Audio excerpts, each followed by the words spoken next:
Most realtors think that they struggle because of interest rates. Most realtors think that they're struggling because of lack of leads. Most realtors think that they're struggling because whenever they get a property, the property doesn't sell only because there's not enough buyers interested in the property or not attending an open house.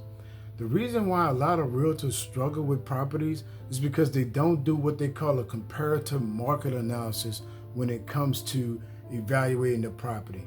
And what they call in short, which is a CMA. A CMA is usually done before you go to present the property or to talk to the seller about listing the property. What happens most of the time, most of these realtors, they go in blindly and they either list the property for what the seller wants or for what the seller saw on Zillow, or simply based upon the numbers that they didn't do before they decide to list the property.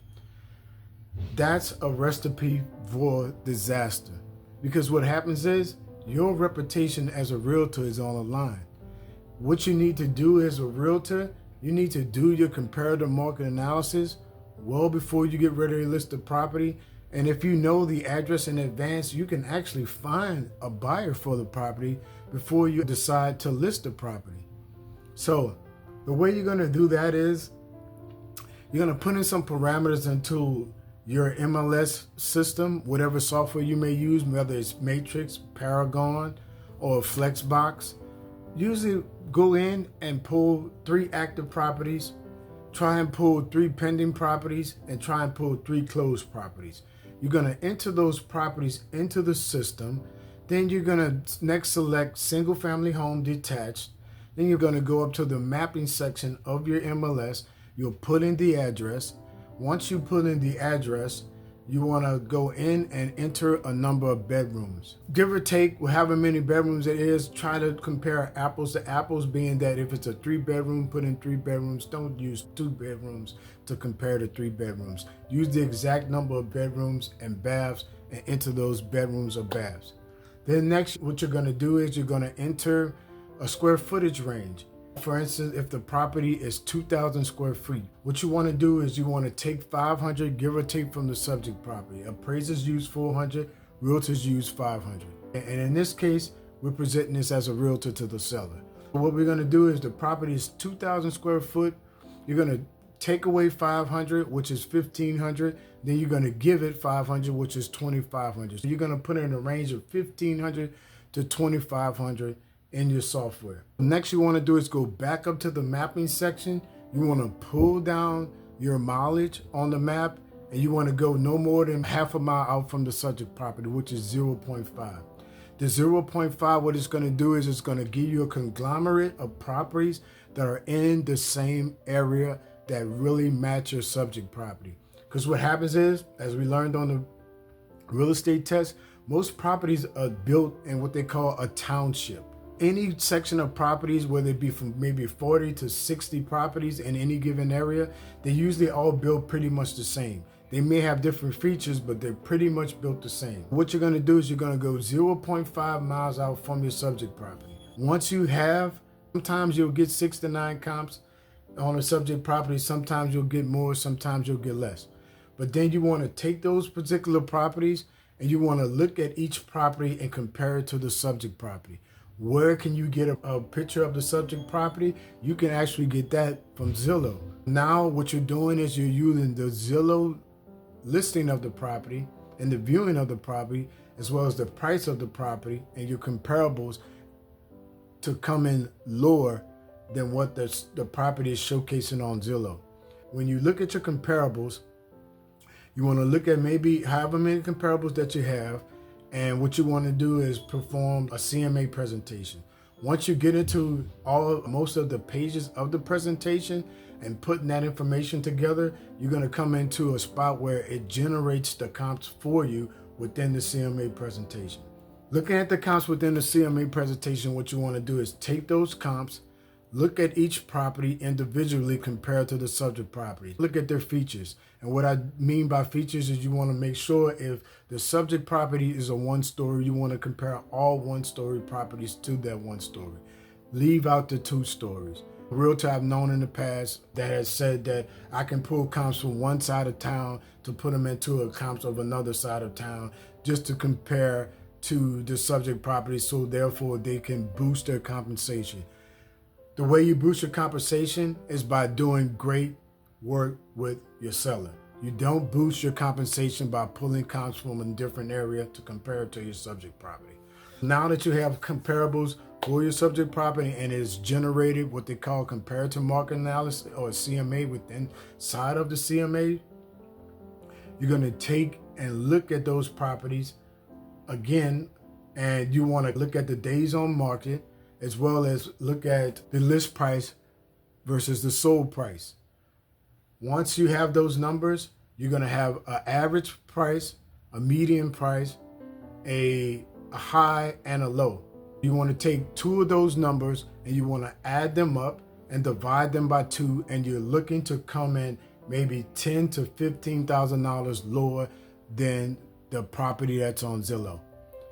And what I mean by the property on Zillow, I mean the price of the property on Zillow. Because what happens is buyers have the same information sellers have. Whenever you have a property that is showcased on Zillow, buyers go to Zillow, sellers visit Zillow as well. And the seller locks that property number in their head, and then the buyer locks a price that's lower than that property in their mind. What you want to do is come in maybe $10,000 to $15,000 lower. And what happens is when you do come in $10,000 to $15,000 lower, then that subject property that's on Zillow, you're going to attract buyers that say, hey, look, I saw this property for $200,000, for instance, on Zillow, and this property is listed on the MLS at $190,000. That's giving me maybe a $10,000 break on that particular property. Now what happens is next is the buyer says, if I can go in and I can probably negotiate another $5,000 off of this property, I am prepared to offer $185,000 on a $200,000 property. I'm actually winning there, and I'm gaining $15,000 worth of equity. So you as a realtor, you received an offer for $185,000, and I saw some numbers and I really wanted $200,000, but I'm willing to entertain offers for $190,000 on this property. Now that's where your expertise comes in, and you say, hey, look, I have a buyer that's interested in purchasing this property, and they actually want to purchase it for $185,000. And if you're at $190,000, maybe we can walk them up a little bit and we can get this deal closed. How do you get the deal closed? You go back to your seller and say, hey, look, this buyer's at $185,000, you're at $190,000, and what we can do is we can offer to pay their closing costs if they come up a little bit. So now that leaves you in good negotiations. Now you're going to go back to your buyer or the buyer's agent, and you're going to ask the buyer's agent, would your buyer be willing to pay $187,500? And they said, what do you come up with that number is? Because my seller is willing to pay $2,500 towards your closing costs, and if your buyer is willing to meet us at $87,500, we can make a deal. The buyer's usually going to say yes, because they're looking to get the $5,000 off most of the time, because they're looking and hoping that the seller will pay their closing costs. Sellers have to open up to giving the buyer some type of concession anyway in order to close the deal most of the time. With that being said, if you're willing to give them an additional $2,500 and pay their closing costs, all they're actually coming out of their pocket is with their down payment. If they're a first-time home buyer, maybe they got some type of assistance, or if they decide this is an investment property, you pay their closing costs as well. So that usually helps a lot of realtors close properties, being that once you do the comparables before you visit the subject property, you're not listing the properties at a high Zillow price, or a price that the seller has inflated in their head based upon the Zillow numbers that they saw. So what you always want to do is do a CMA, a comparative market analysis presentation to your seller. That helps not only the seller, it helps the agent, it helps the buyer. And what you're doing is you're creating a win-win-win situation for everybody involved in the transaction. If you want more information on this and you think you need some help with doing a CMA, leave a comment. If you liked the video, give me a thumbs up. If you didn't like it, give me a thumbs down. It's helping me to learn what I need to structure and what I need to do better in these videos. Please subscribe to my channel. I look forward to teaching you all and giving you all more information. I have been teaching realtors for the past 5 years. I teach over 360 realtors a year. So leave a comment, leave a like, also leave a subscribe. Thank you.